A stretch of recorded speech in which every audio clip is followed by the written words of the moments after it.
Welcome to the Successful Life Podcast. I'm your host, Corey Barrier. This show is your go-to resource for real stories, expert insights, and proven strategies that empower you to break free from addiction, rebuild your life, and become the strongest version of yourself, physically, mentally, and emotionally. Each week, I'll bring you conversations with guests and thought leaders who have walked the path of recovery and personal growth. Whether you're navigating sobriety, seeking mental clarity, or building daily discipline, you're in the right place. Let's get into today's episode.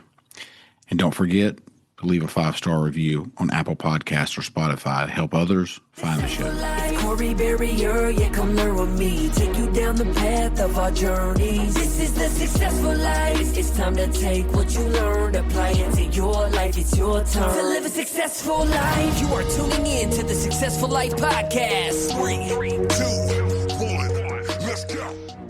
Welcome to the Successful Life Podcast. I am your host, Corey Barrier.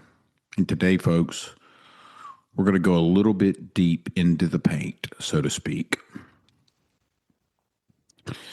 You know, as I've talked about my sobriety on this podcast and some of those things, the journey that I've been on and the different things that have happened, you know, one of the things that I've come to realize is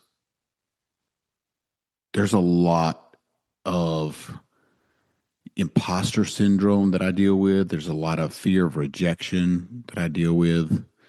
And I see this in salespeople all the time. And the reason I can see it in salespeople is because I deal with the same thing. And, I believe that alcohol helped me to get over a lot of that, because when you pour alcohol into your system, or you smoke weed, or you do whatever that substance is that makes you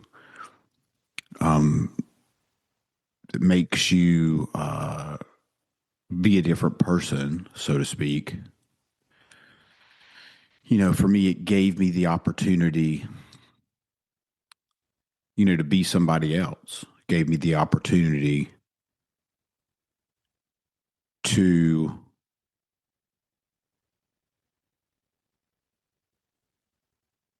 really to show you who I really wasn't, but who I really wanted to be. Alcohol is that liquid courage. And, from an early age, alcohol made me feel different. Alcohol made me feel like a different person. It made me feel like I fit in. It made me feel like I was a part of the group. And I'm sure all that stems from childhood. I mean, from what I've found recently, yeah, it all stems from childhood. I'm not exactly sure, can't pinpoint the specific, time or place that happened, or maybe there was multiple times or places that happened. Who knows? But the point is, alcohol covers up that fear of rejection, that imposter syndrome, that thought in your mind, or in my mind, that says, you're not good enough to be on the team, or you're not good enough to be in this position, or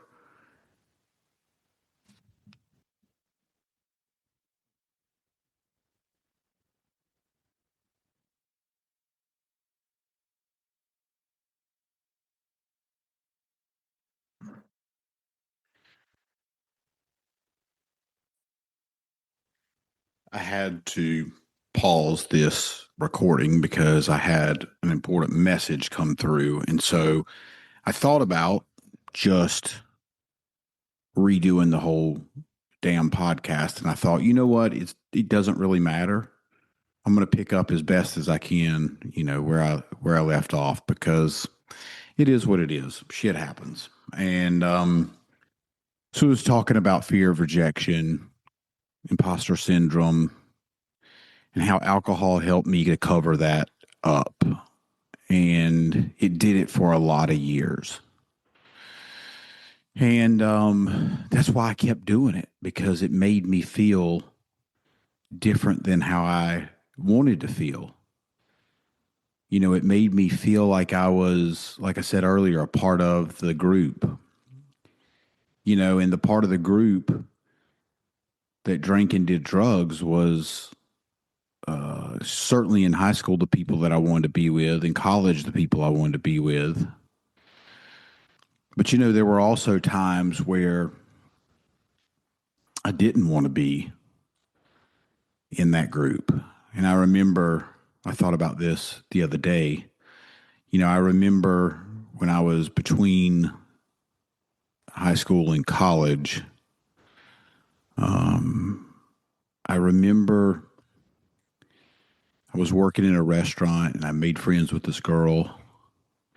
And she said she had a friend also named Corey. And ironically, no joke, he was also born on the same day, different year, but same date of birth, same name. He did spell his name differently, but either way, it was like coincidences. I don't really believe in coincidences. So I thought, well, this has got to be a wonderful human being if all those things match up. And this guy was he was a carny. And so I remember, I didn't grow up like that. I grew up in a nice neighborhood with good parents, for the lack of, they were good to me, so to speak. They were, they did the best with what they had. And, I'm sitting in this guy's, in his shitty house.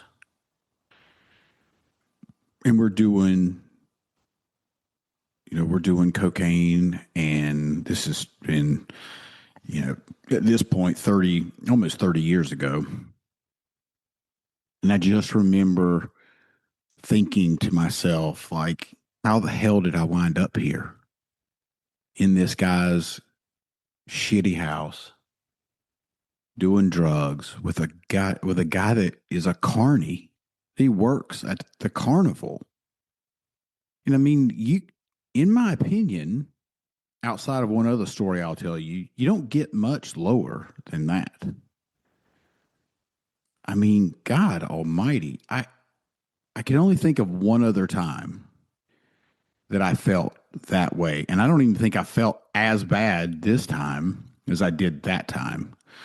But I remember, so I moved to Las Vegas because I just had a funny feeling. My best friend had moved out there with his fiance, and I just had a weird feeling. I was dealing drugs back in my hometown, and my life was going nowhere. And so I decided to board a train for 5.5 days to Las Vegas. Technically, it was to Needles, California, and then I had to take a van to Las Vegas because the train doesn't run through Vegas. And so I get out there, and him and I, do a bunch of drugs and get kicked out of his fiance's house. And we're staying with this lady. And so there's two parts to this. So we're staying with this lady that I worked with at this telemarketing company. And at night, now keep in mind, this woman was 250 pounds, looked awful. I mean, she was disgusting. Her house was disgusting, but we really had nowhere else to go. And at night, she was a 1-900 number operator, meaning she was a phone sex worker. And so I'm in this house doing drugs with my best friend and her, and that's her job at night. You can just imagine. And this was the nastiest house you've ever seen in your life. It was about as nasty as the other Corey's house. It was disgusting. I didn't stay there very long. So I moved in with this other guy that I worked with named Perry from Ohio, who had few teeth. I mean, Again, another situation where I found myself, because of my drug and alcohol use, that was ridiculous. I slept in a room with a boa constrictor, and I am terrified of snakes. So I meet this guy, Ian, upstairs in this apartment complex. And he's from the East Coast. He's the only guy I know from the East Coast because my best friend went back to his fiance. And long story short, him and I started hanging out, doing more drugs, harder drugs than anything I've mentioned so far. And I remember sitting on a couch. I had a polo shirt on and, khaki shorts and tennis shoes, looking like I came off the golf course. And I was sitting between these two guys. One was named Ed to my right, and one guy was named Stormy to my left. Now I'm sitting on a couch with these two clowns, and they knew each other from a maximum security prison. So not good people. Stormy had a car key that would fit any Saturn in the city, and he would just steal Saturns to get around. I mean, like, when you talk about criminals, these people were the hardest criminals I had ever been around in my life. But they had drugs, so it was fine. We're sitting on this couch, and the television was on. The 5 o'clock news comes on. And as sure as I sit here today, Stormy and Ed were on the 5 o'clock news for robbing a small casino outside of Las Vegas. Dude, I almost had a flippin' stroke. And literally, I was paralyzed. I didn't know what to do. I didn't know what to say. I didn't know what to do. So I didn't do anything, thank God. And nobody in the room said a word about anything. They just acted like it didn't happen. Well, shortly, Stormy and Ed left, thank God. And Ian looks at me and he's like, dude, I'm not so sure how you're still sitting here. I said, I'm not sure either. And I got out of there, and needless to say, I never went back. But my confidence was so low, and my self-worth was so low. That's the kind of places that drugs and alcohol took me. And thank God there is a God, because if there weren't, I would be dead. And, it's stories like that I look back on and I thank God that I don't have to worry about those things today. Now, that doesn't mean that I still have a whole lot of self-confidence. That doesn't mean that don't feel like an imposter a lot of times. It doesn't mean that I've defeated the fear of rejection, because none of those things are true. But what is true today is I am working on those things. And the truth is, I don't have it all together. I've lost a couple of jobs this year, and I'm currently driving Uber because it is the thing that I can do right now to make money. And thank God it's there.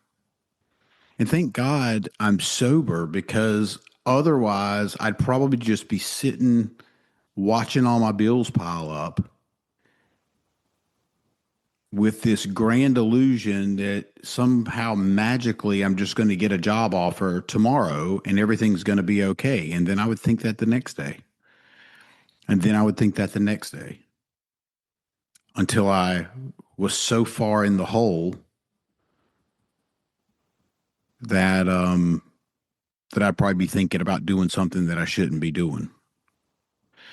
And, that's where alcohol can take me, or weed even, is not thinking clearly about my current situation and living in this delusion of grandeur that has in the past kept me stuck. I mean, there's a lot of times that I think I'm way smarter than I am, or that I'm way better than I am. There's a lot of times I think that I should be in a much better position than I am. And the truth of the matter is I've had to accept exactly where I am in my current journey. And that is, I get up and I grind every day the best I can until the next best thing comes around. And it's been, it's been a very humbling experience. I've got this podcast and I think people look at me a certain way, and maybe they do. But here's the truth of the matter. You're just looking at another dude like you behind a microphone, and that's the only difference between you and me if you don't have a podcast. I struggle with the same shit you struggle with. I struggle with the same crazy thoughts that you struggle with. And I'm just being honest with you here. Because that's all I need to do is just to be honest and transparent with you, because I don't think it serves me to act like I've got it all together. And believe me, I've tried that. And it's a struggle doing that, because when it's, when you're not being honest and you've got a mask on and you're trying to portray that you're this person that you're not, it wears you down. And maybe you've struggled with this at times. Maybe you're a single guy and you're trying to date women and you're showing them all your best sides. Well, guess what? That dirtbag side of you is going to come out eventually.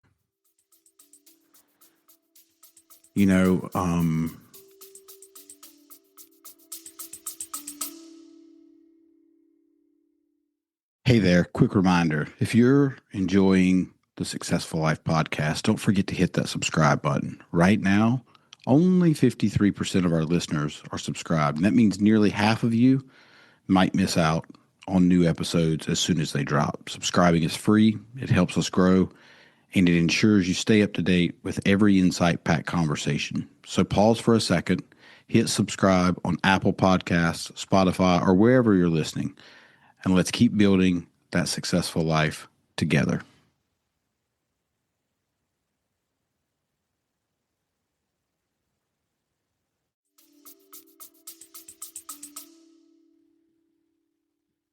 I think people appreciate authenticity. And I haven't always been authentic, I can tell you. But I mentioned this in the last podcast. I've been doing this transcendental meditation that has given me a bit of insight that I didn't have before. It's given me the ability to sit still for a little bit, which has been an awful challenge for me all my life. I'm constantly moving. I'm constantly doing something. I'm constantly filling my day with something, whether it's a book, which is helpful, unless you're just trying not to look at yourself, or whether that's social media, or whether that's fill in the blank. Like, I can find a million reasons to not look at the hard things in my life. I can think of a million, because it's painful to look at the areas of your life that are not going well. But the only way I think to get past those things that are not going well is to look at them and figure out, well, why?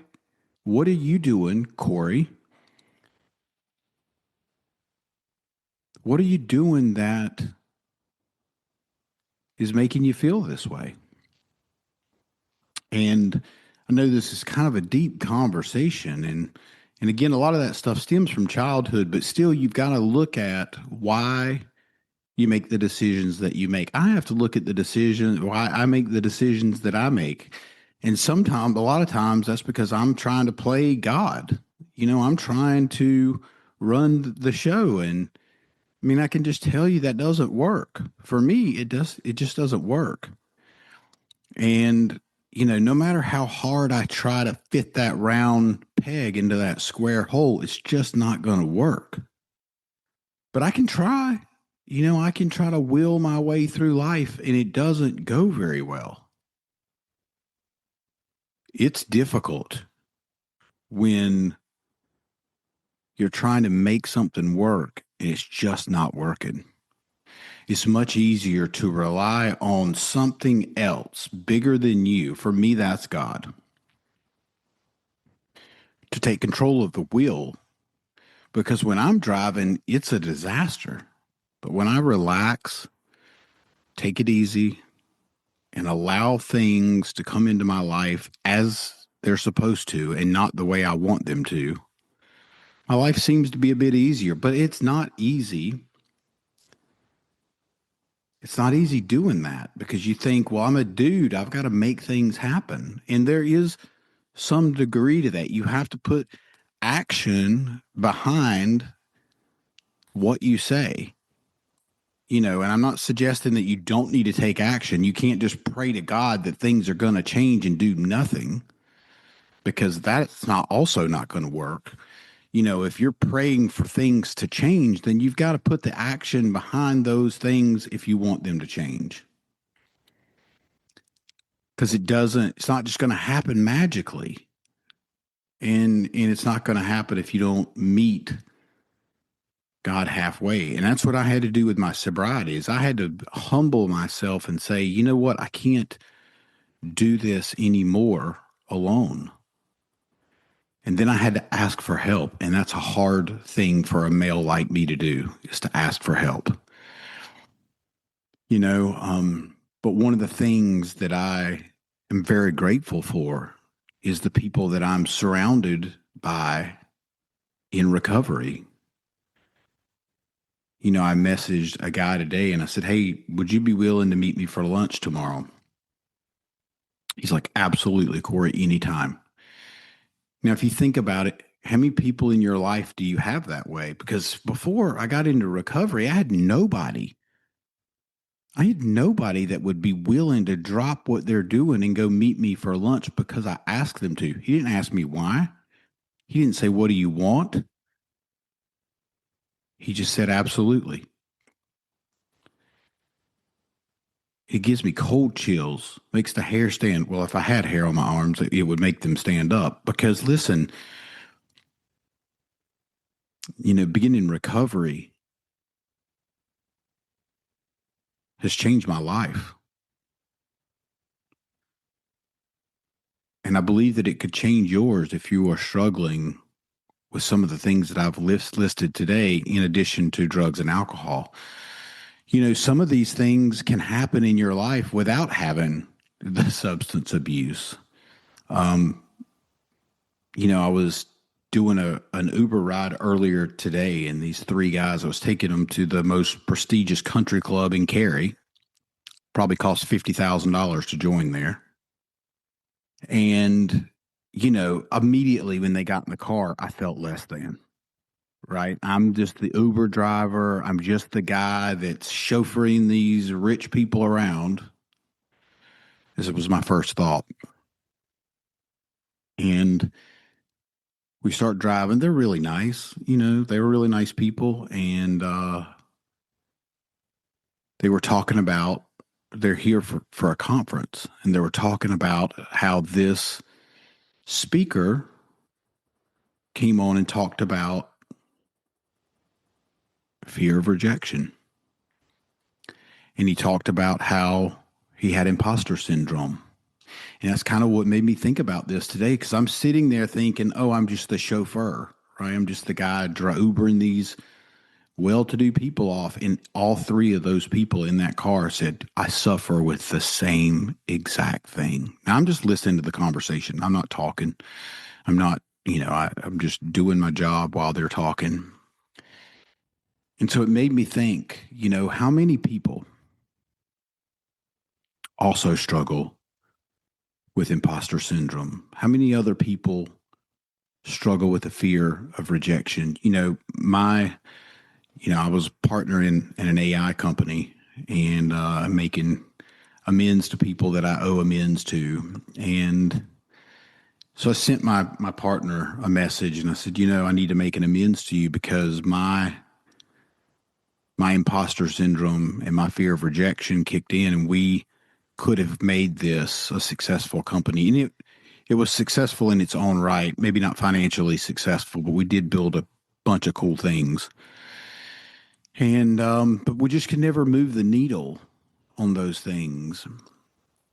And that's because I felt like I was an imposter, even though I knew the things worked. Like the things that we built worked, and they were amazing.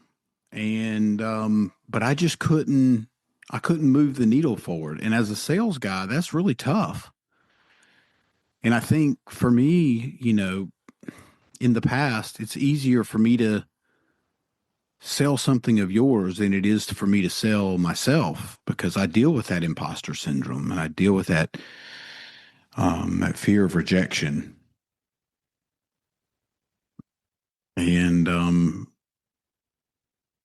he wrote me back and said, Corey, everybody deals with that. This guy's really smart. I mean, like stupid smart. And he said, look, dude, I've dealt with it in my life and it's okay. He said, we built some really cool things and it's been great working with you. And the feeling that gave me was, coupled with these people talking, it's like, wow, how many people really do deal with imposter syndrome and fear of rejection? I'm guessing a lot more than I think, because lots of times I'm only thinking about me and what I'm dealing with, and I must be the only person in the world dealing with this thing. And the truth is that it's probably just not the case. And so I don't know if you got anything out of today. I hope you did. Maybe some of this resonated with you, and maybe you're one of those people also. I don't know. I just don't know. But I know I definitely fall into that category, and I'm working on those things to get better.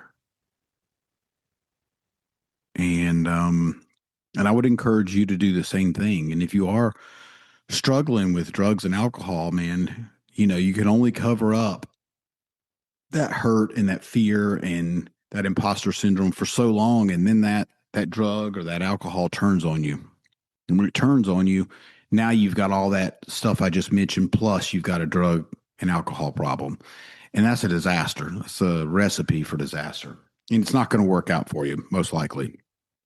I haven't met anybody yet that it's worked out for. And so I appreciate you listening to the podcast today. It drops every Friday at 4 a.m. And I'd appreciate if you'd share it with somebody that may need to hear it. I'd love to get some feedback in that review section. That always helps. And I appreciate you showing up here every week. I'm very grateful for you showing up here every week to listen to me yammer on about whatever it is on my mind that week. And I do hope it's helpful. But if nothing else, it helps me to kind of get this out. It helps me to be honest with you and tell you where I'm at. And I appreciate you again. We'll see you next Friday. That's a wrap for today's episode of the Successful Life Podcast. If you found value in this conversation, make sure you subscribe so you never miss an episode at successfullifepodcast.com. And if you're enjoying the show, we'd love for you to leave a 5-star review on Apple Podcast. It really helps us reach more people looking to build a successful life. Stay focused, stay driven, and we'll see you next time. If you took anything away from this podcast, make sure you subscribe, leave a review, and go check out some other episodes on successfullifepodcast.com. This is the Successful Life.